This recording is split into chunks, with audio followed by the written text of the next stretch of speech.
Allah ne répondra pas à ta dua si tu ne cesseras pas ces trois choses.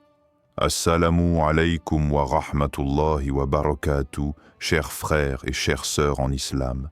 As-tu déjà levé les mains vers le ciel, les yeux pleins de larmes, le cœur vide de réponses, en te demandant « Pourquoi Allah ne m'exauce-t-il pas ?» Et si la porte de ta dua restait fermée, non pas parce qu'Allah ne t'écoute pas, mais parce que toi, tu es en train de la bloquer sans le savoir? Dans cette vidéo, nous allons explorer trois choses que tu dois impérativement abandonner si tu veux que ta dua traverse les cieux et atteigne le trône d'Allah. Partie 1. Ton cœur est absent, mais ta langue parle. Il arrive que nos lèvres bougent, que nos mains se lèvent, que nos yeux se ferment avec intensité.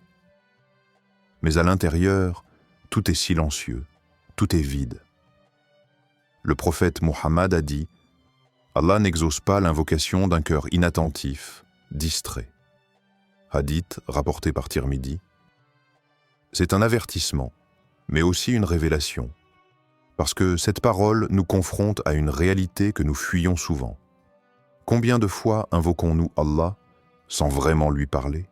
Tu murmures des mots appris par cœur, tu récites une dua magnifique, en arabe peut-être, mais ton cœur est déjà reparti ailleurs.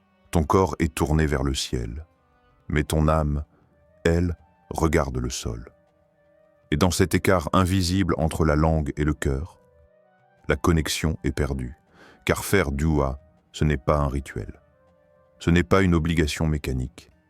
C'est une rencontre entre ton besoin profond et la miséricorde d'Allah. Il ne suffit pas de prononcer, il faut ressentir, et pour cela, tu n'as pas besoin de mots compliqués, tu n'as pas besoin de parler un arabe littéraire, tu n'as même pas besoin d'avoir les phrases parfaites. Ce qu'Allah veut, c'est que tu viennes à lui avec la vérité de ton cœur. Même si tu ne sais dire que quelques mots, même si ta voix tremble, même si tu dis juste « Ya arabe », je ne sais plus. Mais si tu le dis avec l'âme, c'est comme si le ciel s'ouvrait pour accueillir ta plainte.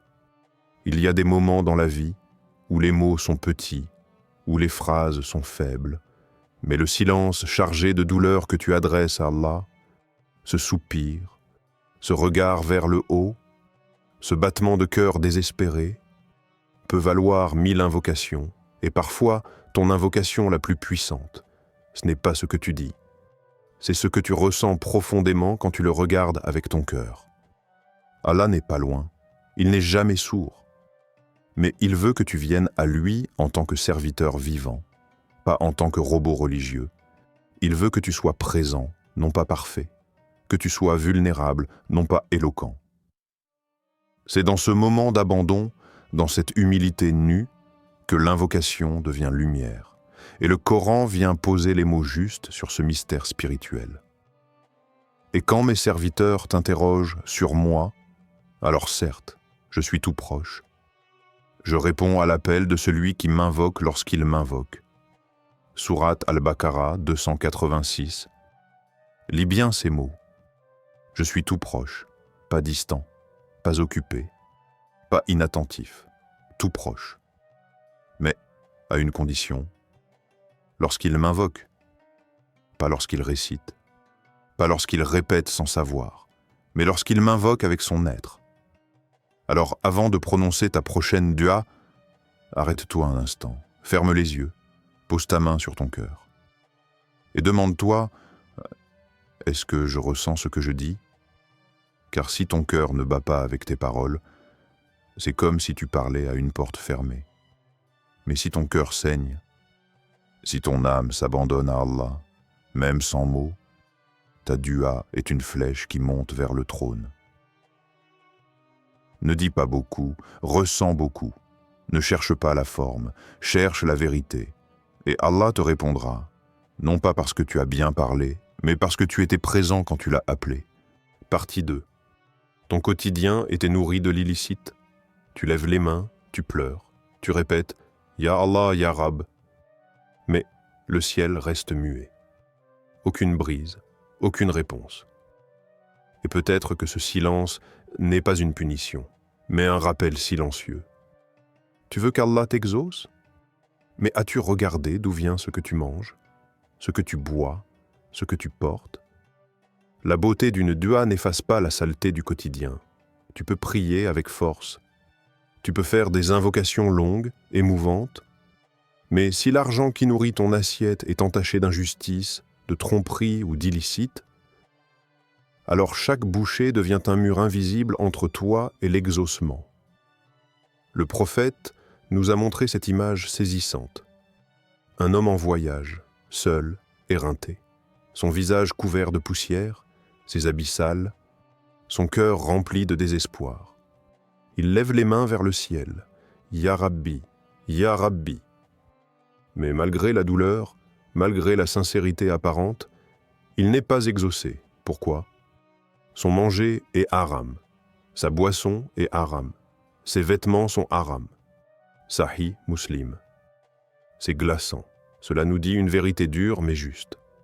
Même tes larmes n'ouvrent pas les portes du ciel si ton âme est trempée dans l'illicite. Pose-toi un instant et interroge-toi en profondeur.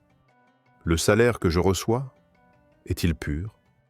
Les affaires que je mène sont-elles honnêtes? Est-ce que je ferme les yeux sur des pratiques interdites parce que c'est plus rentable? Est-ce que je nourris mes enfants avec ce qu'Allah a maudit? Est-ce que je porte des vêtements achetés avec un argent souillé? Est-ce que je dis « Alhamdulillah » sur un plat que je n'aurais jamais dû acheter?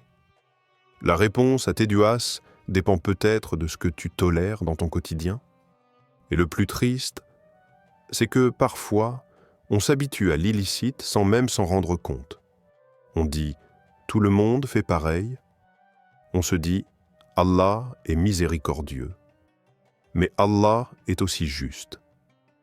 Il ne s'agit pas de tomber dans l'extrême ni de sombrer dans la peur, mais plutôt de raviver la conscience du halal, de renouer avec une foi qui ne se limite pas à la mosquée, mais qui s'infiltre dans chaque dirham, chaque décision, chaque signature.